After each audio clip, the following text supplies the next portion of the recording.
No, I think quite the opposite. And I think he had a number of assumptions that have been proved to be completely wrong. And it's why Russia is in the mess it is in at the moment. So first of all, he made the assumption that Ukraine wouldn't fight. They told me that themselves when I visited Moscow, a week before the invasion. And Ukraine has fought very bravely. They told me that, the Russian army was invincible, basically, one of the best in the world, and the army's reputation is now in tatters. Its equipment is exposed as being not very good against other people's weapon systems. They made another assumption that the international community would get bored. And 1 year in, less than a year in, actually in January, the international community not only made a very bold statement of intent with the big donation from the United States, more donations from across Europe, but also they put tanks in. So those assumptions are completely wrong. And in Putin's mind, in the sort of Russian government's mind, the international community getting bored was going to be about a matter of months. And lastly, he made the assumption that he would have invaded successfully the whole of Ukraine within 3 weeks. And by now, Ukraine would have been a client state. He would have sent the population to quote-unquote filtration camps, where they would have decided whether they were pro or anti, and he'd be running Ukraine, and he's got that wrong. However, he could point to the Republicans in Congress who are already chomping at President Biden's toes. A tiny amount of them. Yeah, but these people might win the presidency in a year and a half's time. I've been on the Hill many times in the last few months. There is a small, vocal, but a very small number of members of Congress asking, but they're mainly actually asking, where's it going? They're not asking to stop. There's a few who ask it to stop, but they are tiny. Your message to allies, whether on Capitol Hill or in Berlin, France, or anywhere else, is don't put a time limit on this war. It has to be for as long as it takes. Yeah, and look, remember, the message cannot go out from Ukraine that it's okay to invade a country, break all the international laws, inflict war crimes on people, use ultimate brutality, bomb, destroy critical national infrastructure, civilian areas, blockade grain, steal grain. That cannot be allowed to be successful. Because if it is successful, every tyrant around the world, every dictator, every adversary, every rival will look at that and say, that's the battle-winning ingredient. It's not about whether I've got the best equipment. It's not about whether I have a just cause. It's about how brutal can you be. And that's why if Putin was to be victorious in Ukraine, it would make Europe far less safe, actually very threatened potentially. And that's why I think the international community understands the importance of seeing him defeated in Ukraine. Let me just ask you about China here, because China, it is rumoured, the Americans certainly think, may be considering supplying Russia with arms. Do you think they'll do that, and what will be the consequences if they do? Well, to date, we've seen actually China recognise that the instability and insecurity that Russia has brought to by its invasion has not been good for them or for us or global security. And China's Belt and Road initiatives, which is about supporting countries as they see it, in investing in countries around the world, ultimately need stability and an environment of a growing economy. And I think that's why we've seen quite strong language in public from China, sometimes to Russia, messaging them about use of nuclear weapons. They were quite open about that at the G20 and another conference in Kazakhstan.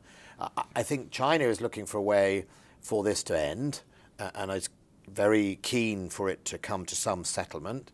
And I think China will probably be asking itself that if it really does supply Russia, what does that mean? Does it mean a longer war? Does it mean a shorter war? And I think it also will have to weigh up that other nations, as we said, the United States have made it very clear that they would be very unhappy with it. And what does that translate when it comes to sanctions or other issues? So do you think China will go ahead with this or not?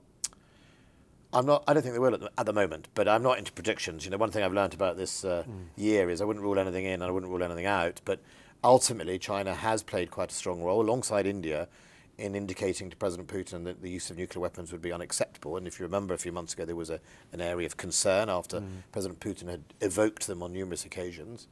And I think China will definitely try and contribute to that same role of stability is more important than your war. And we need to get to a place where there is some form of negotiated outcome. You've met Ukrainian soldiers, you're training Ukrainian soldiers, you met them again yesterday. As a former soldier yourself, you clearly have some kindred spirit with them. Do you feel a burden of responsibility for them? Because it is true to say, very sadly, that some of these guys just simply aren't going to be going home to their families, they're going to be paying. I mean, I've the visited them a number of times, and and they know it. And I was at one training camp, and a lady there was taken aside and told that I think her brother had been killed, and she said, "I just need 5 minutes," and then she went back to training. And these guys are really going to war, and if we stop training them at, let's say, 7 at night, they'll do another 3 hours. They're defending their soil, and I think we've sometimes forgotten, certainly post Cold War in our society, that freedom comes at a price, and these guys know what it's going to be. And when you talk to the men and women of the armed forces, whether they're British, talking to some New Zealand armed forces who are training them here in the UK, they all say the same thing. It's the most rewarding thing they've done in their time. You sound quite moved by that conversation. No, I just think it's our... I think we should be really proud of Britain, that it doesn't matter whether people are left-wing or right-wing or young or old, they all feel very strongly that this is the right thing to do. And I think, I think we can't comprehend where these people have come from. I've been many times to Ukraine, but they're fighting for their lives. Right. Let me ask you finally about the budget. The budget's coming in 2 weeks' time. You've asked the Chancellor for quite a bit more money. It's been said by analysts that unless defence spending in the UK is increased, and quite significantly, within 3 years' time, both France and Germany will be outspending us. Is that a situation you'd allow on your watch? It's not about allowing. Look, first of all... Well, you don't have the... you can resign. You could say, I'm not going to put up with this. I've been in this game long enough, Tom. I've seen lots of people resign. It seldom makes the difference. I think the key thing here is, I've done here 3.5 years as Defence Secretary. Both Rishi Sunak, when he was Chancellor, and indeed Boris Johnson as Prime Minister, recognised that defence had been, bottom of the list for decades. It had been hollowed out. It had suffered from underinvestment. But number 10s have always had a great ambition for it. So their appetite had never matched the size of their stomach, and the people who bore the brunt were the men and women of the armed forces. So, Rishi and the Prime Minister in 2010 took a very brave decision. They took a really big chunk of money, £16 billion extra, and funded, for the first time, real money into the MOD to let us deal with the black hole, which always seems to lurk around defence. And if you remember, in 2010, we inherited a £36 billion black hole. And these black holes get passed around like a parcel. And I was determined we weren't going to do that again, to fix that and turn the corner on the upward trajectory. Now, along came President Putin invading Ukraine. Suddenly, the calculations about how long we had to replace equipment and the risk, as we'd say, we were prepared to take, that changes. And along came inflation. And I spend about £15 billion a year on equipment. So, of course, inflation affects that. So, of course, like any Secretary of State, every Secretary of State in government will be asking for some proofing from the impact of this. Are you going to win this battle, though? You've got 2 weeks to go. I've got 2 weeks to go. Who knows? Nevertheless. Correct them. Well, I'm not going to do my negotiation in public. Look, my job is to help defend this country and defend our friends and allies, and I will do my very best to fight for that and for the men and women of the armed forces. I think the lesson I've learned over all these years, and having served as a soldier under both a Conservative government and a Labour government, is we have to get away from governments that have a great ambition and never fund it. I would much rather that we put together a medium-sized defence that's perfectly formed, that can do jobs but can't do everything, than pretend that we've got all the numbers on paper, but in fact we can't really fund it. All right, final question. You're very popular with party's membership. You decided not to run for the Tory leadership last summer. If you'd won, you'd control defence spending in a flash. You'd be able to do this as Prime Minister. Do you regret not running? No. Every day I sit here and I look at Ministry of Defence, and I'm absolutely very proud and very privileged to be doing the job I love.